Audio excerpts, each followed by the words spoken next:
I never imagined that one person could shake up our entire family dynamics so much. We had always been a close-knit family, Sunday dinners at my parents' house, holiday traditions that never changed, and an unspoken understanding that family came first. But everything started shifting the moment my brother married Emma. At first, we were thrilled to welcome her into the family. She was charming, intelligent, and always had a smile on her face. My parents loved her, my brother was head over heels, and even I thought she was a great match for him. But as time passed, little things started to change. At first, they were subtle, barely noticeable. Then, before we knew it, Emma was at the center of every decision, every conversation, every plan. The first real sign came during Thanksgiving. For as long as I could remember, Thanksgiving dinner had always been at my parents' house. It was a tradition. My mom spent days preparing her famous turkey, stuffing, and pumpkin pie. The whole family would gather in the cozy dining room, sharing stories and laughter, feeling at home in the warmth of our familiar traditions. But that year, a few weeks before Thanksgiving, my brother dropped the bombshell. "Emma thinks we should host Thanksgiving at our house this year," he said casually over dinner. "She wants to start some new traditions." The room went silent. My mom's face fell, though she quickly forced a smile. "Oh, I see," she said, trying to sound understanding. "But we always have Thanksgiving here. It's been our tradition for years." "I know, but Emma thinks it would be nice to change things up," my brother insisted. "You know, make it more modern. She also wants to invite some of her friends." I could tell my parents were hurt, but they didn't argue. They just nodded, exchanged glances, and let it go. I, on the other hand, couldn't shake the uneasy feeling in my chest. It wasn't just about Thanksgiving. It was about the fact that Emma had made a decision for the whole family without even discussing it with us. And Thanksgiving was just the beginning. Over the next few months, more and more decisions were suddenly being adjusted by Emma. Family game nights? She preferred movie nights instead. Christmas Eve gathering? She wanted to do a trip instead of staying home. Even Sunday dinners, which had always been sacred in our family, started becoming optional because Emma thought we should all be more flexible. Every time my parents subtly resisted, my brother would jump in to defend her. "Emma just wants to help," he'd say. "She's trying to make things better." But was she really making things better, or was she taking control of everything? I didn't want to believe it at first. Maybe I was just overthinking things. Maybe Emma just had a strong personality and liked planning things. But deep down, something told me this wasn't just about preferences. It was about control, and I had no idea just how far she was willing to take it. At first, I tried to brush it off. Maybe Emma was just enthusiastic. Maybe she just had a different way of doing things.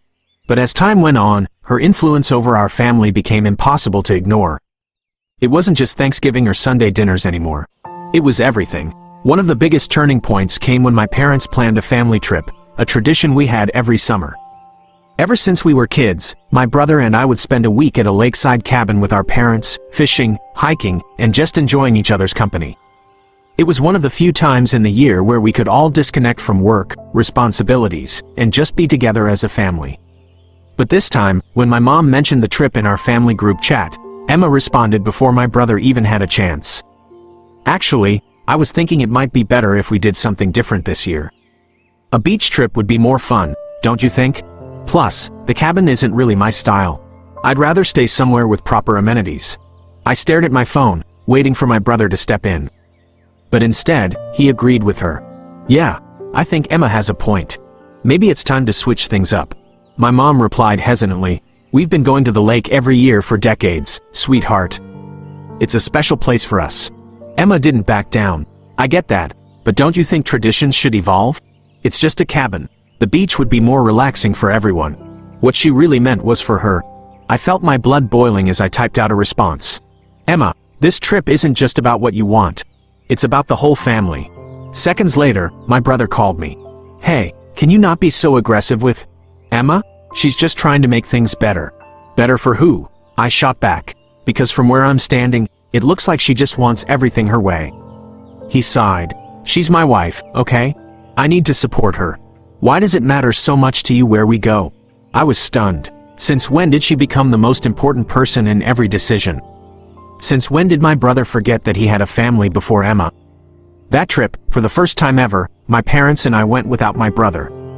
He and Emma decided to take their own vacation instead, some all-inclusive resort that Emma picked out. My parents didn't say much, but I could see how disappointed they were.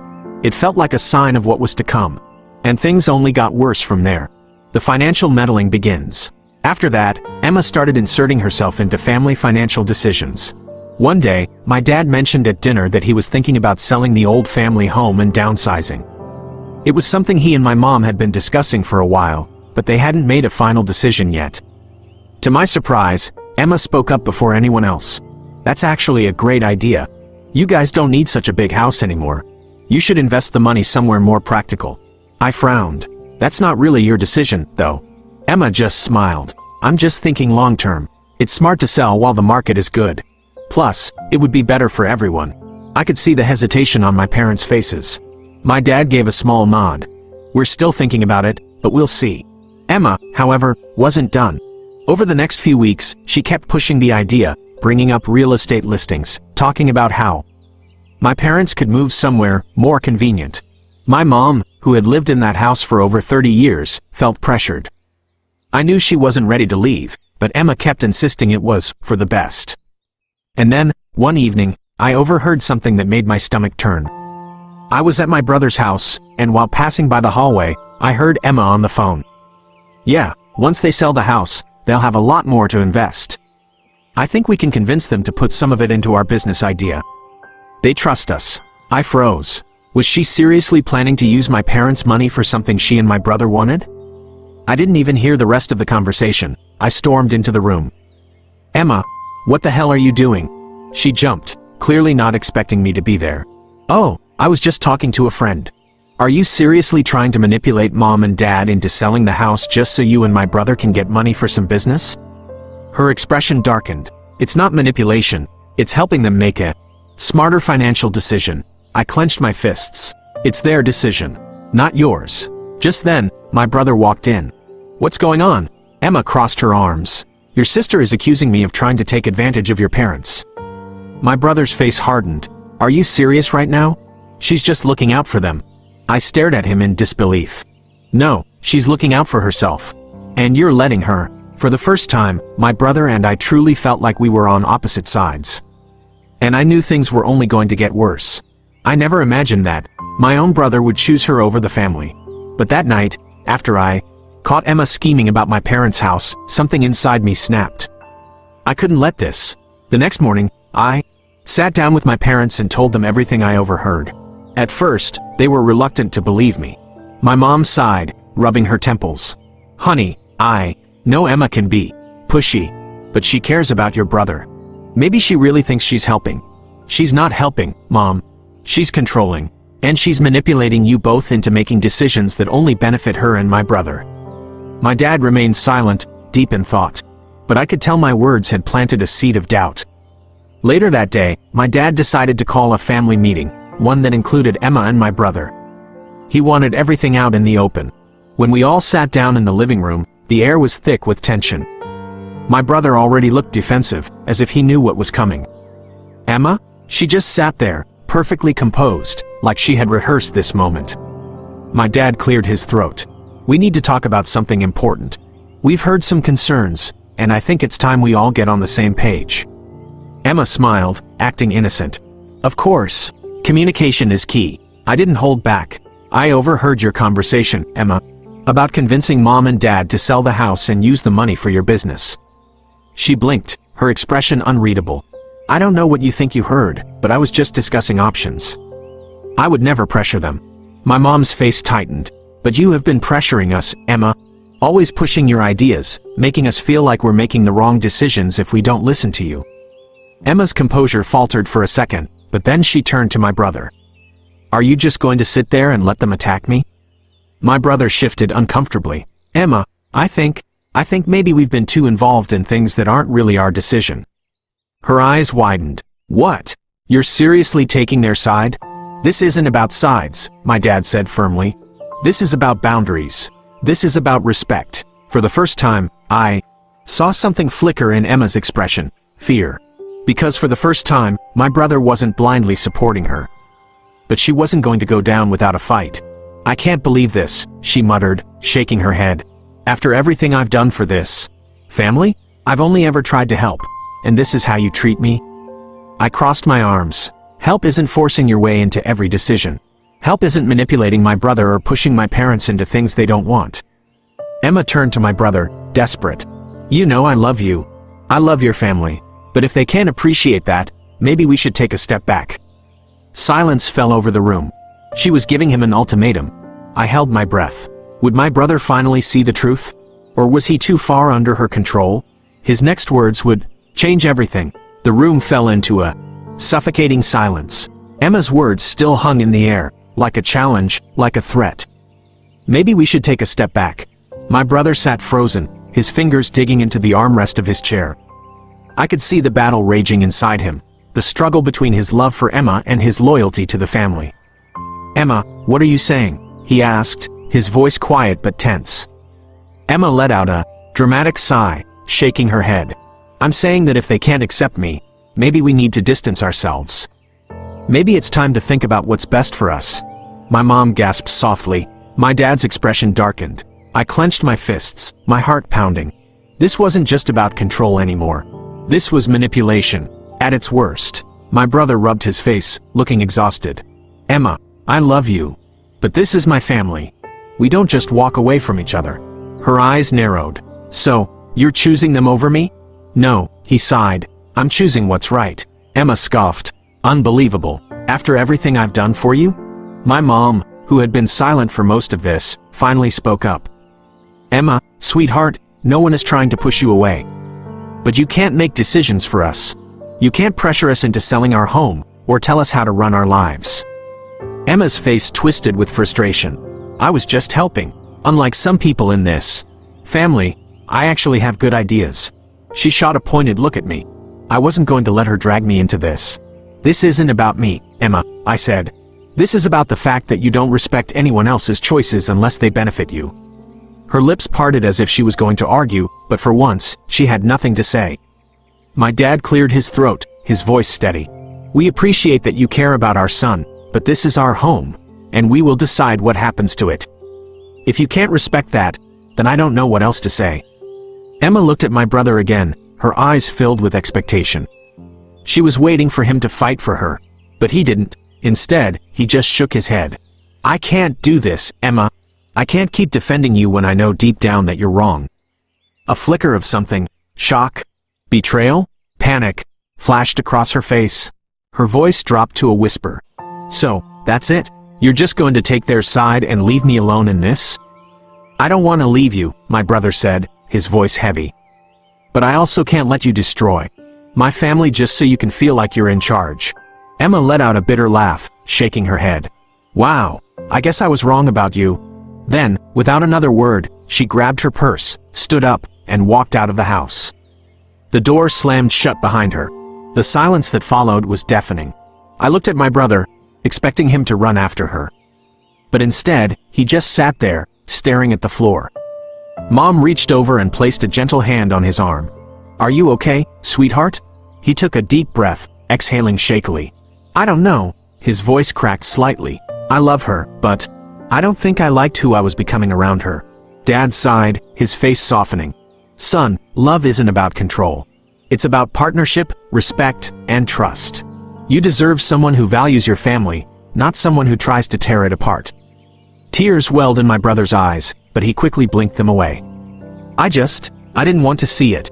I ignored all the red flags because I wanted to believe she was the right person for me. I felt a pang of sympathy. As much as I disliked Emma, I knew my brother was hurting. Look, I said, trying to offer some comfort, it's going to be hard. But at least now, you see the truth. You're free to be yourself again.